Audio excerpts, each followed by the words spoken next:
तो महाराष्ट्र और झारखंड चुनाव के नतीजे अब से थोड़ी देर में आने शुरू हो जाएंगे। 30 मिनट बाद शुरू हो जाएगी वोटों की गिनती। 8 बजे मतगणना शुरू होगी। बैलेट पेपर के साथ शुरुआत की जाएगी। ईवीएम का आज ताला खुल जाएगा और साफ होगा कि आखिर किसके सिर सजाया है जनता ने सत्ता का ताज। तो 3 तस्वीरें आपको दिखा रहे हैं, अलग अलग जगहों की ये तस्वीरें, उन मतगणना केंद्रों की तस्वीरें जहां पर अब से थोड़ी देर में मतगणना शुरू होगी। सुरक्षा व्यवस्था चाक चौबंद, पूरी तैयारियां कर ली गई हैं। नतीजों की घड़ी आ गई है। सस्पेंस इस वक्त हाई, लेकिन धीरे धीरे जैसे जैसे दिन चढ़ेगा वैसे वैसे सस्पेंस खत्म होता जाएगा। जैसे ही ईवीएम का ताला खुलेगा तो धीरे धीरे यह साफ हो जाएगा कि आखिर किसकी बनेगी सरकार।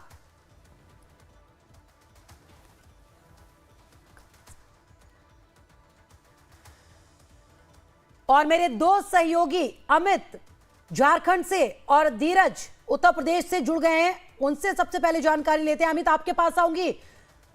अमित, झारखंड में अब से थोड़ी देर में मतगणना शुरू होने जा रही है, क्या तैयारियां?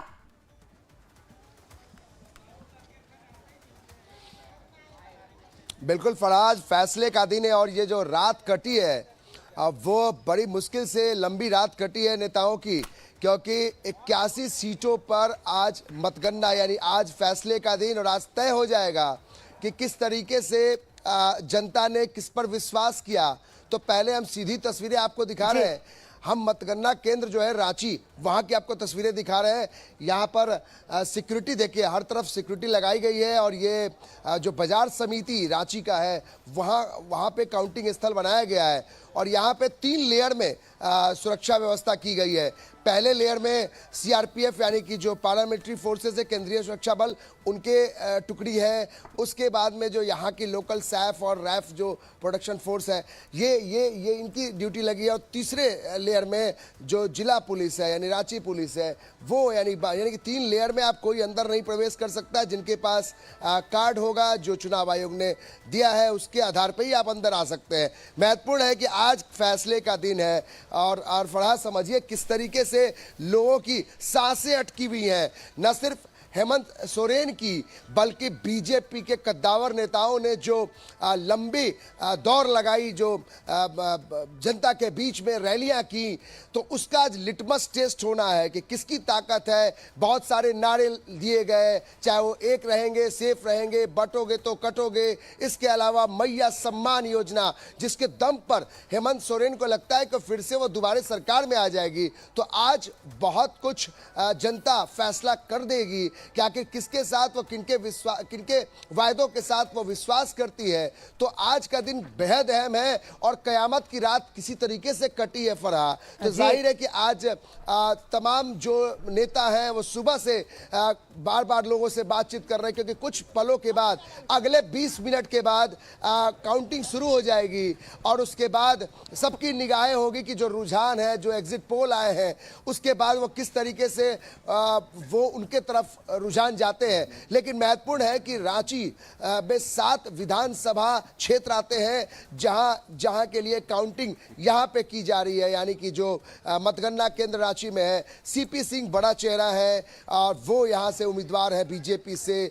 तो बहुत लोगों के भाग्य का फैसला फरहा आज हो जाना है। और उससे भी बड़ी बात कि जिस तरीके से हेमंत सोरेन के बारे में कहा जाता है कि बेल की सरकार चली 1 साल तक, उनकी पत्नी वो खुद भी उम्मीदवार है गांडे से, कल्पना सोरेन, सबसे बड़ा चेहरा और सबसे ज़्यादा बड़ा स्टार प्रचारक और सबसे ज़्यादा उन्होंने धुआंधार चुनाव प्रचार किए हैं। तो सबका लिटमस टेस्ट आज जनता करने वाली है। और आज जब ईवीएम से लोग कहते हैं कि जिन निकलेगा, कुछ कह रहे हैं इस वक्त, सुनवाते हैं सीधे। थे से हमारे पार्टी के कार्यकर्ता ने जो काम किया है, बहुत स्तर तक से जो हम लोगों ने फीडबैक लिया है, तो मैं कह सकता हूं कि इस बार चुनाव परिणाम भारतीय जनता पार्टी और एनडीए के पक्ष में आएगा।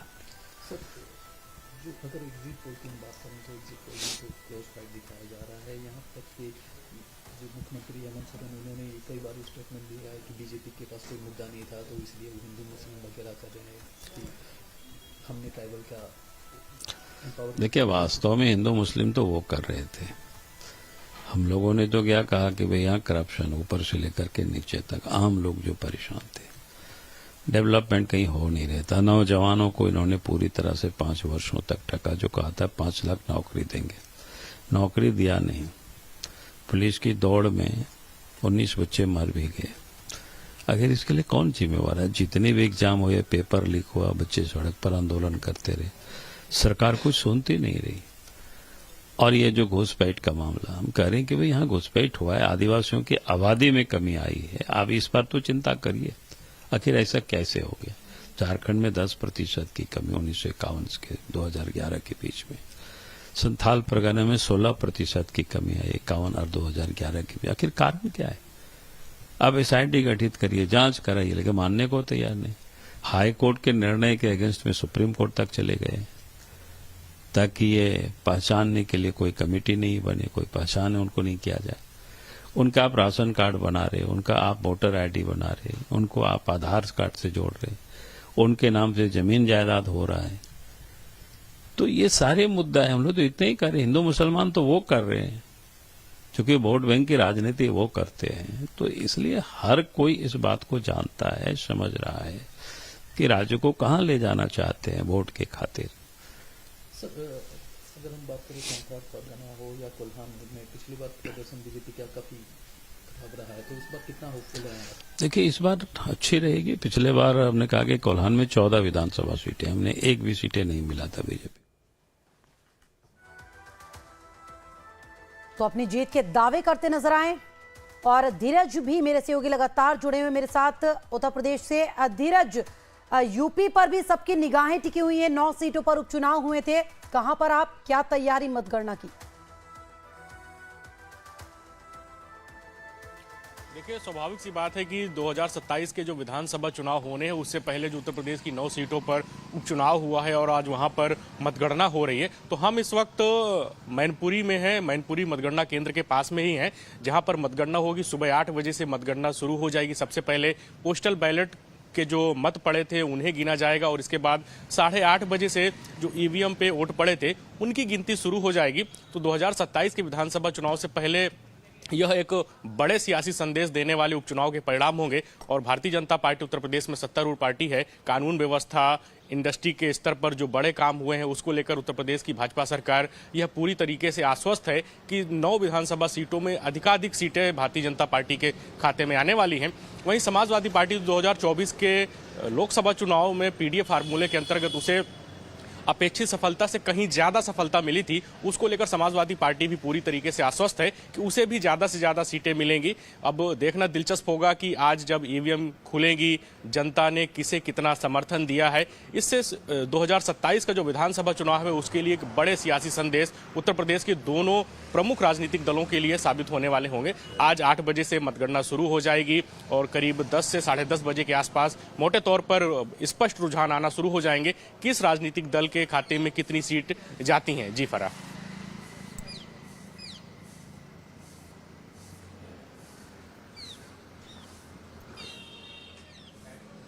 धीरज बने रहिए हमारे साथ। तो अभी एकदम शून्य दिखा रहे हैं हम आपको आंकड़े, धीरे धीरे बदलेंगे। 8 बजने ही वाले हैं और जैसे ही 8 बजेंगे मतगणना शुरू हो जाएगी और उसके बाद धीरे धीरे रुझान सामने आ जाएंगे और दोपहर होते होते तस्वीर साफ हो जाएगी कि आखिर किसकी बनेगी सरकार झारखंड और महाराष्ट्र में। तो झारखंड की 81 सीटों के लिए जबकि महाराष्ट्र की 288 सीटों के लिए वोटिंग हुई थी और आज अब से थोड़ी ही देर में मतगणना शुरू हो जाएगी।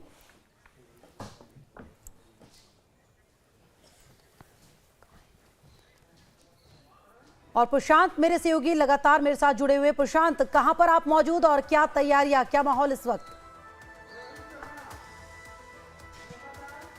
देखिए, इस समय मैं गाजियाबाद में हूं और चूंकि गाजियाबाद एक हॉट सीट मानी जाती है, पिछले 2 बार से लगातार बीजेपी इस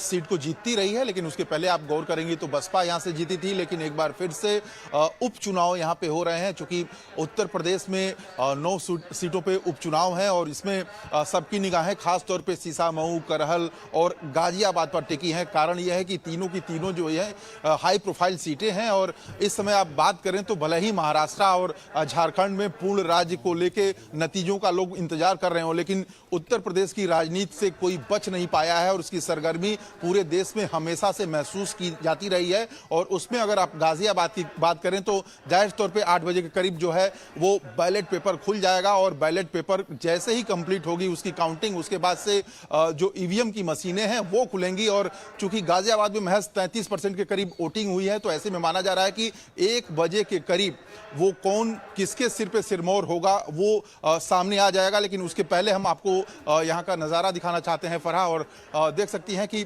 चूंकि चाक चौबंद की जो सुरक्षा की व्यवस्था है वो काफ़ी चाक चौबंद की गई है। कारण ये है कि गाजियाबाद में काफ़ी माना जाता है कि उथल पुथल रहता है। आप समझ सकते हैं कि उत्तर प्रदेश में यहाँ से 2 मंत्री बनाए गए हैं, एक राज्य मंत्री बनाए गए हैं, कैबिनेट मिनिस्टर बनाए गए हैं और यहाँ के जो सांसद हैं वो खुद चूंकि अभी इसके पहले विधायक थे, अभी वो सांसद बन चुके हैं।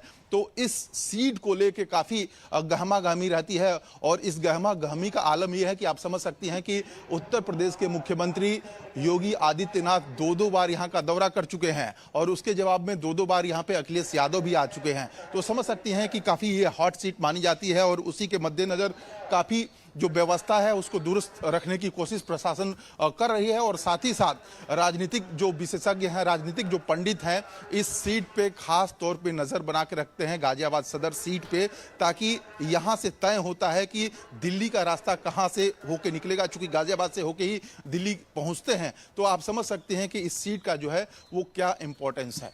फरा प्रशांत बने रहिए मेरे साथ, एक बार फिर से लौटती हूं आपके पास। और कमलेश सिंह मेरे सहयोगी वो भी बने हुए लगातार मेरे साथ।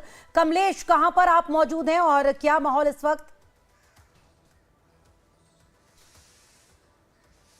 देखिए, मैं बीजेपी हेडक्वार्टर में मौजूद हूं और यहाँ बीजेपी हेडक्वार्टर में जो मतगणना चल रही है अलग अलग राज्यों में, झारखंड में, महाराष्ट्र में, यूपी में, उसका एक यहाँ सरगर्मी दिखाई पड़ रही है। क्योंकि तो तकरीबन 8 बजे से यहाँ नेता जुटने लगेंगे। जिस तरह से आपको ग्राफ दिखाई पड़ेगा, जिस भी पार्टी के पक्ष में ग्राफ दिखाई पड़ेगा तो आपको वहाँ गहमा गहमी दिखाई पड़ेगी। लेकिन फिलहाल अभी 8 बजे से मतगणना शुरू होगी। जैसे ही आपका पोस्टल बैलेट निकलेगा, उसके बाद जो रियल मतगणना यानी ईवीएम की गणना होगी, उसके बाद ही यहाँ सरगर्मी तेज होगी। तो फिलहाल बीजेपी दफ्तर में अभी फिलहाल आप एक सन्नाटा है और राजनेता या राजनीतिक नेता यहाँ 12 बजे के बाद ही जब पिक्चर साफ हो तभी पहुँचते हैं। तो लिहाजा अभी फिलहाल जो भाजपा हेडक्वार्टर है अभी सन्नाटा पसरा हुआ है और जो सिर्फ मीडिया कर्मी के अलावा एका दुका नेका दिखाई पड़ रहे हैं जो प्रवक्ता है, उसके अलावा कुछ और यहाँ गहमा गहमी नहीं है। कमलेश बने रहिए, जैसे ही गहमा गहमी शुरू होगी फिर आपसे जानकारी लेंगे इस पर। और मेरे साथ स्टूडियो में हमारे कुछ खास मेहमान भी मौजूद हैं। सबसे पहले मैं उनका तारुफ आपसे करा देती हूँ। मेरे पास में यूसुफ अंसारी साहब जो कि वरिष्ठ पत्रकार हैं, बहुत बहुत स्वागत आपका। रुद्र प्रताप सिंह जी जो कि पॉलिटिकल एक्सपर्ट हैं, आपका बहुत बहुत स्वागत। और प्रोफेसर गोविंद सिंह जो कि वरिष्ठ पत्रकार हैं, आज हमारे साथ चर्चा में जुड़ने के लिए आए हैं, बहुत बहुत स्वागत आपका। सबसे पहले आपके पास में आऊंगी रुद्र प्रताप सिंह जी। चुनाव संपन्न हो चुके हैं, झारखंड की 81 सीटें और इसके अलावा झारखंड की 81 सीटें, महाराष्ट्र की 288 सीटें अब से थोड़ी ही देर में आने शुरू हो जाएंगे, रुझान आ जाएंगे। हालांकि पहले उससे जीत के सब बड़े बड़े दावे कर रहे थे, लेकिन पॉलिटिकल एक्सपर्ट के नाते क्या नजर आता है आपको, क्या लगता है? देखिए, ये जो 2 चुनाव हैं लोकसभा के बाद हो रहे हैं और दोनों जगह बीजेपी को नुकसान हुआ था लोकसभा में, तो ये एक तरह से टेस्ट आप कह सकते हैं कि दोनों तरफ के इंडिया गठबंधन के लिए और बीजेपी गठबंधन के लिए भी बहुत महत्वपूर्ण हो जा रहा है कि अगले 6 महीनों में कितना बदलाव हुआ है। क्योंकि अगर चुनाव परिणाम पहले जैसे रहते हैं तो ये माना जाता है कि आप उन तैयारियों को नहीं कर पाए हैं, जो आपकी कमियाँ पहले थी उसको दूर करना। यही चीज़ दूसरी तरफ भी लागू होता है कि उनको लोकसभा की परफॉर्मेंस रिपीट करनी है। अगर वो नहीं कर पाते हैं और वहाँ बीजेपी अपने आप को सरकार बनाने में कामयाब कर लेती है तो उनके लिए एक मुसीबत होगी, क्योंकि लोकसभा चुनाव के बाद जो हरियाणा चुनाव में बीजेपी ने जीत दर्ज करी है उसके मनोबल और आत्मविश्वास के साथ वो दोनों राज्यों में गई है। दोनों गठबंधन में समस्याएं हैं। अब जैसे आप झारखंड की बात करेंगे तो आप देखेंगे कि झारखंड में बहुत सारे राजनीतिक घटनाक्रम में बदलाव आया है। चंपई सोरेन को मुख्यमंत्री बनाया गया, उन जेल से वापस आने के बाद उन्होंने मुख्यमंत्री पद से हटाया, उन्होंने पार्टी छोड़ दी और बीजेपी ज्वाइन कर ली। इसी तरह से महाराष्ट्र की अगर आप बात करेंगे तो महाराष्ट्र में भी दोनों तरफ की खींचातानी है। दोनों जो एनसीपी और शिवसेना में जो टूट हुई है उसके बाद वो पहली बार विधानसभा में आ रहे हैं और पहली बार विधानसभा चुनाव में जो शिवसेना और कांग्रेस गठबंधन चुनाव लड़ने जा रहा है जो कभी एक दूसरे के मतलब जो उनकी आइडियोलॉजी है एक साथ मैच नहीं करती है। अब वो एक दूसरे वोटर एक दूसरे के साथ किस तरह से काम करते हैं या कार्यकर्ताओं ने ज़मीन पर कैसे काम किया है, क्योंकि हमेशा शिवसेना कांग्रेस के खिलाफ ही रही है और उसकी एक अलग विचारधारा है। अब उद्धव ठाकरे उस सामंजस्य को कैसे बैठा पाते हैं, अगर वो उस सामंजस्य को बैठाने में सफल होते हैं तब तो उनके लिए आगे की राह आसान होगी।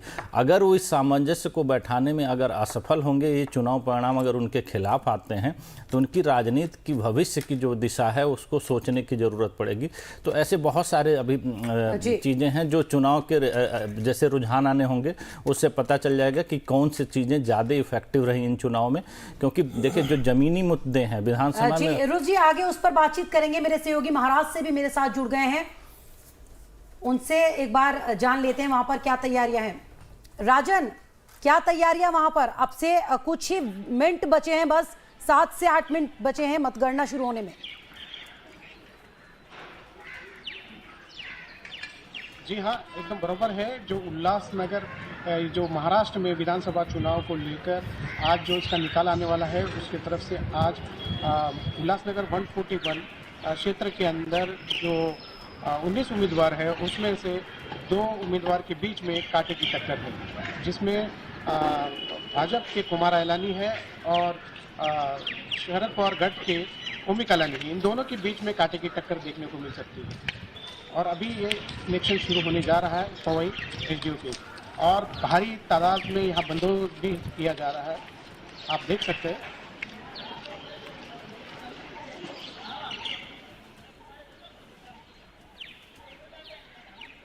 कमलेश, क्या दिल्ली में कुछ हलचल बढ़ी? हालांकि बड़े बड़े जीत के दावे किए जा रहे थे अपने अपने दोनों ही गठबंधनों की तरफ से, इस वक्त क्या?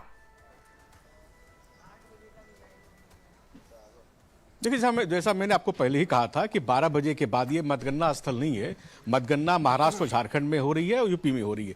यहाँ सिर्फ बीजेपी का हेडक्वार्टर है। बीजेपी के हेडक्वार्टर में 12 बजे जब पिक्चर क्लियर हो जाती है उसके बाद नेताओं का आने का सिलसिला होता है, तभी गहमागहमी बढ़ती है। लेकिन उससे पहले आपको मैं निश्चित रूप से यहाँ बीजेपी दफ्तर में इस बात की बानगी जरूर है, जो हमारे ठीक पीछे जो बीजेपी का जो मेन दरवाजा है, जहाँ ये कहा गया है कि जलेबियां बननी शुरू हो गई। यानी आपने देखा था, आपको याद भी होगा कि हरियाणा चुनाव में इस तरह की तैयारी नहीं थी, लेकिन इस बार जलेबी बन रही है आज सुबह से। यानी बीजेपी आश्वस्त है कि दोनों ही राज्यों में बीजेपी की जीत होगी, यानी बीजेपी आश्वस्त है जीत के प्रति, लिहाजा यह मिठाई की तैयारी है। लेकिन यही चीज हरियाणा चुनाव में दिखाई नहीं पड़ी थी। यानी हरियाणा चुनाव में बीजेपी आश्वस्त नहीं थी कि क्या बीजेपी वहां पावर रिटेन कर पाएगी, लेकिन यहाँ खासकर महाराष्ट्र में बीजेपी पावर रिटेन करने की मुद्रा में, ऐसा बीजेपी नेताओं का मानना है। और झारखंड में बीजेपी कमबैक कर रही है, लिहाजा बीजेपी दफ्तर के अंदर इस तरह की तैयारी चली है। कुछ ही देर के बाद मैं आपको तस्वीर दिखाऊंगा कि किस तरह से बीजेपी के वर्कर्स यहाँ जलेबियां बनाने में लगे हैं। चूंकि आपको याद होगा हरियाणा चुनाव में जलेबी काफी फेमस हुई थी और लड्डू की जगह जलेबी जो है वो नेशनल रूप ले चुका था। खासकर तब राहुल गांधी ने कहा था कि बड़ी बड़ी फैक्ट्रियां लगाऊंगा, तो लिहाजा बीजेपी जो है फैक्ट्री तो नहीं लेकिन बड़े पैमाने पर जलेबी बना रही है। कई लोग लगे हुए जलेबी बनाने में, और जैसे ही बीजेपी को जीत नसीब होगी, यानी जीत मिलेगी 12 बजे के बाद, तो ये आपको जलेबियां बटनी शुरू हो जाएंगी। और कमलेश, जाहिर सी बात है, कल भी हमने देखा था शिवराज सिंह चौहान ने कल ही जीत की खुशी में मिठाइयां खिलानी शुरू कर दी थी। यूसुफ साहब, आपके पास आऊंगी मैं। लोकसभा चुनाव बहुत ज्यादा दूर नहीं है, अभी हाल ही में हुए हैं, तो तब बहुत अच्छा प्रदर्शन नहीं था महाराष्ट्र में बीजेपी का। क्या लगता है अब कितना अच्छा कर पाएगी क्या कुछ असर नजर आएगा, क्या उससे कुछ सबक लिया होगा? देखिए, सबक लिया है कि नहीं लिया है ये तो चुनाव नतीजा आने के बाद पता चलेगा, लेकिन महाराष्ट्र का चुनाव बीजेपी गठबंधन और कांग्रेस गठबंधन, खासकर दोनों पार्टियां बीजेपी और कांग्रेस, दोनों के लिए बहुत महत्वपूर्ण है। दोनों के लिए करो या मरो का सवाल है और दोनों के लिए प्रतिष्ठा का सवाल है। प्रतिष्ठा सवाल कांग्रेस बीजेपी के साथ साथ शिवसेना और एनसीपी के लिए भी है। मुझे लगता है कि जो एग्जिट पोल्स आए हैं उसमें 7 में से मेरे ख्याल में 5 में एक तरफा बीजेपी और बीजेपी गठबंधन की जीत दिखाई गई है और 2 में महाविकास अघाड़ी की जीत दिखाई गई है। मुझे लगता है कि एक तरफा नहीं है चुनाव, कांटे की टक्कर होगी और बहुत कम मार्जिन से फैसला होगा। इसका एहसास तब सभी दलों को है। इसीलिए जितने बड़े नेता सभी पार्टियों के महाराष्ट्र गए थे उन सबको मुंबई में और आसपास रोक के रखा है, चाहे कांग्रेस के नेता हों चाहे बीजेपी के नेता हों, क्योंकि चुनाव के बाद, नतीजों के बाद जो समीकरण बनेंगे तो हो सकता है कि दोनों गठबंधन जादुई आंकड़ा, जो बहुमत का जादुई आंकड़ा है, उससे 2-4 सीट पीछे रह जाएं तो डिपेंड करेगा कौन जल्दी बहुमत मैनेज कर पाता है। इसलिए सारी कसरत वो हो रही है। तो देखिए, हम लोग पत्रकार होने के नाते, पॉलिटिकल एनालिस्ट होने के नाते जो सूचनाएं हमें मिलती हैं मीडिया के माध्यम से, चाहे वो टेलीविज़न हो, अखबार हो या अब सोशल मीडिया पर हो रहा है, उसके माध्यम से हम एक राय बनाते हैं। लेकिन जो पार्टियां चुनाव में लड़ती हैं उनको पता होता है कि किस बूथ पे हम मजबूत हैं, किस बूथ पे हम लोग कमज़ोर हैं। और प्लस जो ईवीएम पर लगातार सवाल उठ रहे हैं, हरियाणा चुनाव में भी उठे, लोकसभा चुनाव में भी उठे, कि जो जितने वोट पड़ते हैं वोटिंग के दिन जो डेटा बताया जाता है, काउंटिंग आते आते बहुत सारी सीटों पर वो डेटा बदल जाता है। कई जगह 5-6% की बढ़ोतरी हो जाती है और उसको लेकर के अभी हरियाणा के चुनाव पर एक रिपोर्ट भी आई है जिसके अंदर दावा किया गया भाई बहुत सारी सीटों पर रिगिंग हुई है। कह देते हैं कभी कोई बात सही हो गई, कुछ ज़्यादातर झूठ हो गई। तो ये भ्रामक प्रचार है। ये भ्रामक प्रचार से उन लोगों के सेहत में कोई फ़र्क नहीं पड़ता है जो सीधे जनता से संवाद स्थापित किए हुए हैं, जिसके साथ जनता का सीधा संवाद है। बिल्कुल, इंडिया गठबंधन की सरकार बनेगी और आदरणीय सोनिया गांधी जी, राहुल गांधी जी, मल्लिकार्जुन खड़गे साहब, मीर साहब के आशीर्वाद से हेमंत सोरेन जी के नेतृत्व की सरकार बनेगी, बहुमत की सरकार बनेगी और फिर से हम राज्य के समृद्ध विकास के लिए जिस तरीके से वचनबद्ध थे उसमें और ऊर्जा आएगी। शुक्रिया। तो कांग्रेस के जमशेदपुर से उम्मीदवार बन्ना गुप्ता जो एक बार फिर से इंडिया गठबंधन की जीत के दावे करते नजर आ रहे हैं झारखंड में। गोविंद